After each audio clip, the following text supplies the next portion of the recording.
We decided to take our friends on a 2-night MSC Virtuosa sailing from Southampton. They had never sailed before, so we thought we would take them on a 2-nighter just so they can experience what cruising is really like. We did sail from Southampton to make it nice and easy for them, and here's all about it.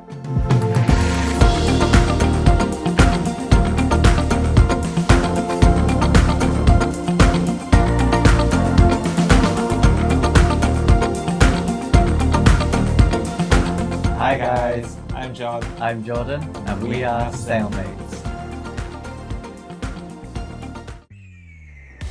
We decided on a 2-night one from Southampton as it would be easy for them to transition from land to sail.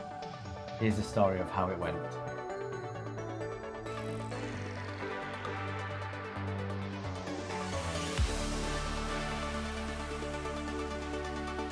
So our journey started as we planned the trip. So it was 2 nights going from Southampton, Cherbourg and back to Southampton again. There was 5 of us travelling, so 3 of our friends, and we all decided to go in one car. That didn't turn out the best. 3 of our friends decided to bring big, massive 20-kilogram luggage with them. We do only have the one car. We did have to split the luggage up twice, so separate one big case into 2 little cases and cram ourselves in, but we made it, and we was on our way down to Southampton. Molly's screaming in the background. What case did you two take? And we took a 20-kilogram suitcase between us. Yeah. So we didn't set off too early. We set off about 10 o'clock. We do have a 4-hour drive down to Southampton, which when you put it in perspective, travelling to the airport for us would be about 2 hours, and then we've got a 2-hour wait once we've checked in, as well as the check-in queues, and then we've got the flight over to the destination. So we set off on our 4-hour drive, heading down to Southampton.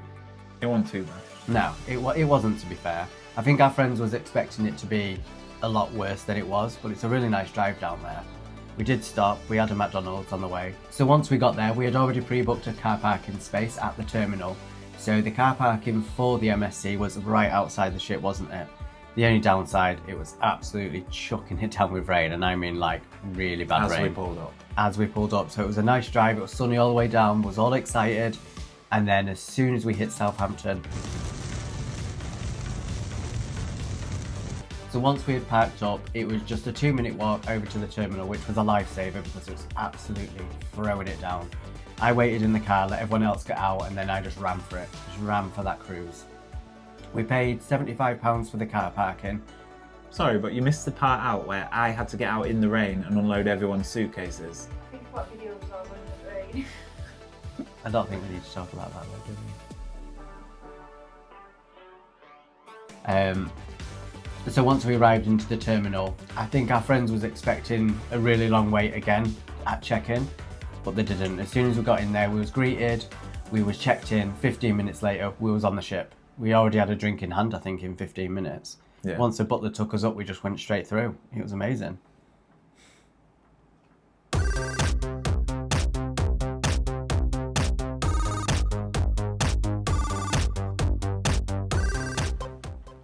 So because we were the last Yacht Club guests to check in, it meant that the Yacht Club desk was closed.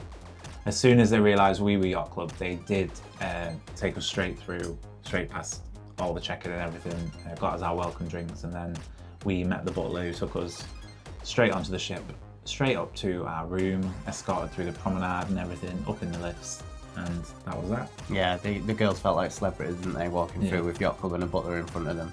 Yeah. Yeah, you should have seen the faces when we first pulled up, so we was getting excited saying, we can see the ship, we can see the ship. As soon as they saw it, they was just like, wow, like, yeah, that is nothing really huge. Prepares you until you've seen it. No. Yeah, a couple of comments that our friends made is they said it was so smooth, it was so transitional, you just went in, had your security, straight onto the ship. Yeah, Molly said it's nothing like an airport. Yeah, she was worried that you was going to be all this passport control and asking all these questions and doing this and that, but they didn't. It was straight through, straight No one forward. shouting at you. No one shouting at you, no one rushing about. The staff are super friendly on it when you're going onto a cruise. I don't know if it's the cruise spirit, but compared to an airport, they're amazing. Yeah. They're really, really nice. And then obviously getting onto the ship as well, it's breathtaking going onto the ship for the first time. And the MSC smell. The MSC smell hits you. If anyone's been on MSC, you'll know the MSC smell is unreal. I think we all bought something MSC scented. We did, yeah. You ended up getting an aftershave. John got an aftershave. Yeah, it's one of those incredible smells that you just know you're on holiday. Yeah, it's piped through, especially in the yacht club areas, but it's piped through the casino, parts of the ship. Yeah. I'm not sure if the rooms, but it does smell of it in the rooms, and the shower gel, shampoo, everything in the bathroom smells of it as well. Yeah, it's amazing. It's that welcome home almost smell. You're back to where you need to be.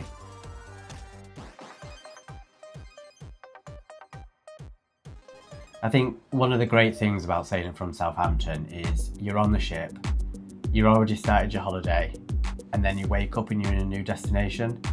Sometimes there's a couple of sea days involved, but for us we got on the ship, we started the holiday, we went to bed, we woke up and was in a new destination. There was no fly-in, there was no hassle, there was no transfers to go on to. It was just, we got on the ship and next minute we're in Cherbourg. It's really smooth, really nice a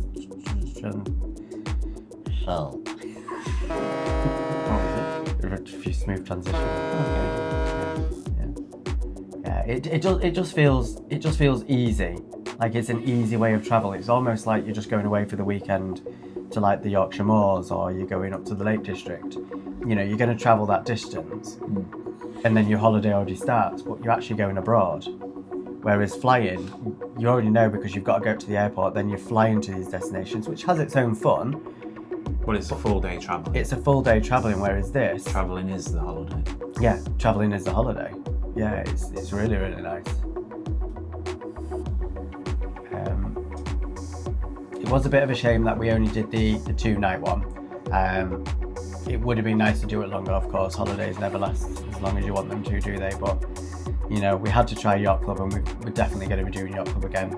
We've got another one booked already, which is for a future adventure. That one's not from Southampton, though. We're flying into Barcelona for that one. But we will be going in Yacht Club for that as well. I don't think we'll ever go back to normal. I don't think we can. We'll see. Yeah.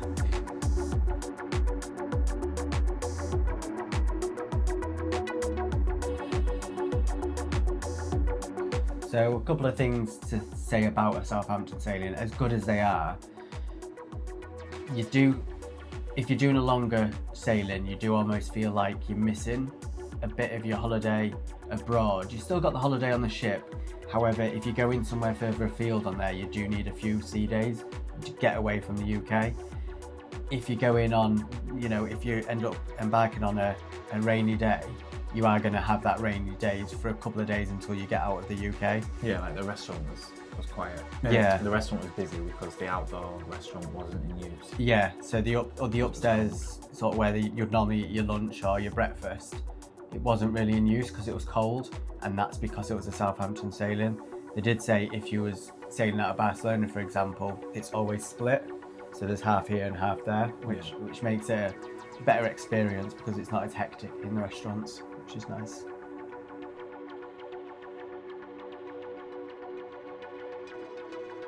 A couple of factors as well. Luckily we didn't, but sometimes with a Southampton sailing you will have to go over the Bay of Biscay, which has been known to be that little bit choppier than the normal seas, just because it's two meeting each other, so it makes the currents a little bit choppy for you.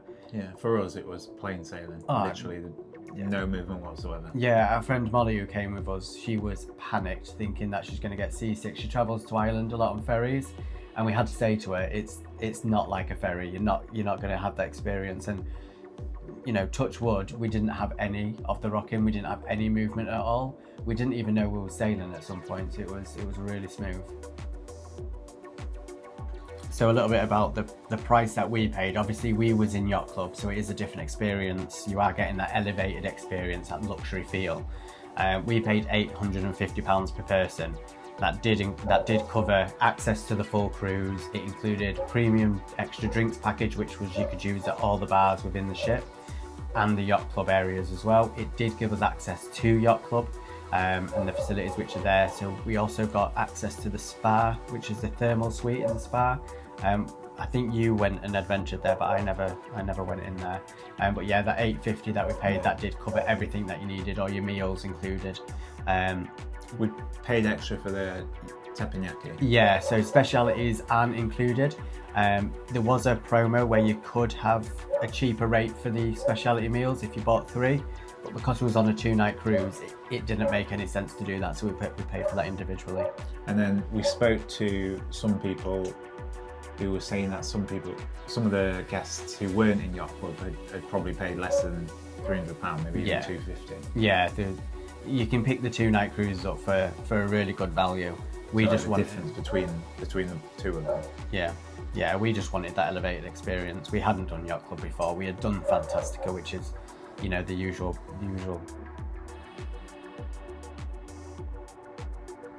Grade. The usual grade that you would have on the MSC. They have a few. They have Bella, which is the guaranteed cabins. The Fantastica, which is a little bit more of a flexible fare. You can choose your cabins. You can choose if you want early and late dining. They then have the Aurea class. They have their own Aurea restaurant. They do also have access to the spa, and they do have anytime dining. And then you have the elevated experience, which is the Yacht Club, is what we went for on this occasion.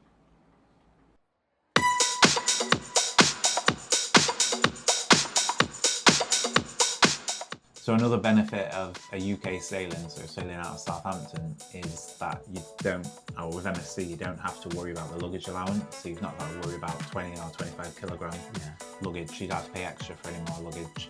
You just kind of put it in the car, unload it when you get there, and that's it. Nothing to worry about. Yeah, they don't weigh it. They don't do anything with it. They just put it through the scanners, make sure you haven't got anything you shouldn't have. But you could take 2 big 20 kilogram cases on a 2-nighter if you wanted to.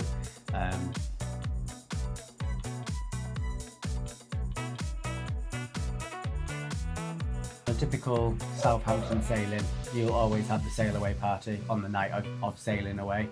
Ours was a ABBA tribute night, I think it was. We didn't see too much of it. We did accidentally end up in the casino, which was nice. We heard the music.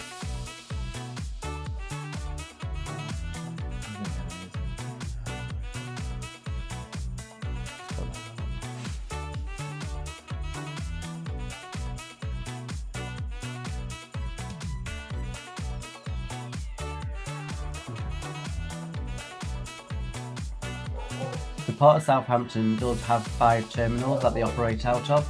Usually it's the big ones: Royal Caribbean, MSC, P&O, Cunard.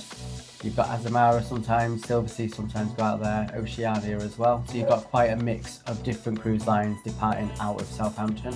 So it can be very, very busy at times. Luckily for ours, there was only 3 ships in at that point.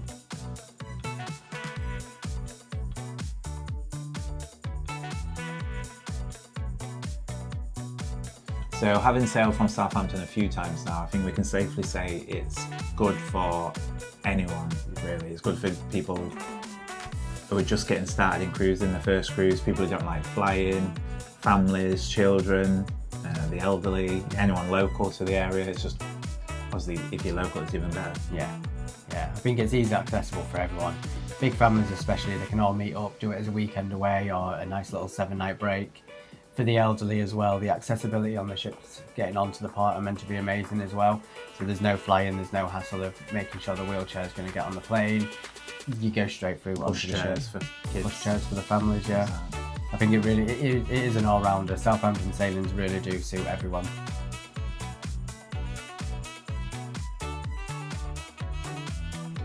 So if you'd like to see more of our journeys, like the video, subscribe to our channel, And click that bell to be notified next time we post. and we are Sailmates.